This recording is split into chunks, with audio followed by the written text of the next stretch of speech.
విద్యార్థి లోకానికి మీ ఇంగ్లీష్ ఏఎస్రెడ్డి నమస్కారం. ఫ్రెండ్స్, మనం ఇప్పుడు వుడ్ హ్యావ్ బీన్ అనే స్ట్రక్చర్ గురించి నేర్చుకుందాం. వుడ్ హ్యావ్ బీన్ అంటే ఉండి ఉండేవాడిని అని అర్థం. అంటే నేను పలానా స్థలంలో ఉండి ఉండేవాడిని, పలానా వ్యక్తితో ఉండి ఉండేవాడిని అంటుంటాం. అటువంటిప్పుడు వాడాలి. సూత్రం చూడండి, subject plus would have been plus noun లేదా అడ్జెక్టివ్ లేదా అడ్వర్బ్ మూడిట్లో ఒకటి తీసుకున్న తర్వాత ఎక్స్ట్రా వర్డ్స్. ప్రతి సబ్జెక్ట్ తర్వాత మనం వుడ్ హ్యావ్ బీన్ వాడొచ్చు. ఎగ్జాంపుల్స్ చూద్దాం. I would have been at home yesterday అంటే నేను నిన్న ఇంట్లో ఉండేవాడినే కానీ అర్జెంట్ పని వల్ల బయటకు వెళ్ళిపోవాల్సి వచ్చింది అంటాం. అంటే ఉండి ఉండేవాడిని ఏం పని లేకపోతే. Next, we would have been at home yesterday మేము నిన్న ఇంట్లో ఉండి ఉండేవారిమి. You would have been at home yesterday మీరు నిన్న ఇంట్లో ఉండి ఉండేవారు. They would have been at home yesterday వారు నిన్న ఇంట్లో ఉండి ఉండేవారు.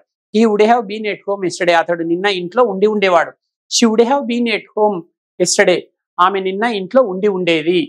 చక్కగా అర్థమైంది నా ఆశీస్సు. సెలవు.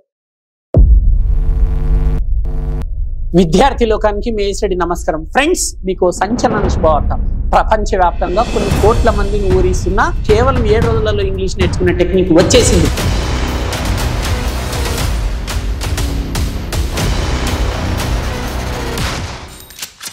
Indian popular spoken English trainer mister A S Reddy గారిచే కలం కాగితం లేకుండా కేవలం 20 రోజుల్లో ఇంగ్లీష్ నేర్చుకుందాం రండి.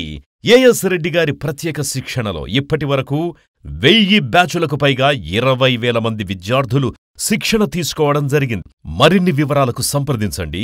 As Reddy's spoken English. ₹1000 కాకుండా కేవలం ₹1000కే ఆన్లైన్ ద్వారా ఇంగ్లీష్ నేర్పించడానికి గొప్ప అడుగు వేస్తున్నారు AS Reddy spoken English Hyderabad వారు.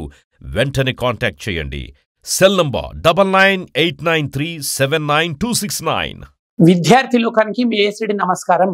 నా తల్లిదండ్రుల, గురువుల మరియు సరస్వతి మాత ఆశీస్సులతో నేను ఇప్పుడు 2 తెలుగు రాష్ట్రాలలోని విద్యార్థి లోకానికి ఒక సంచలన శుభవార్త తెలియజేస్తున్నాను.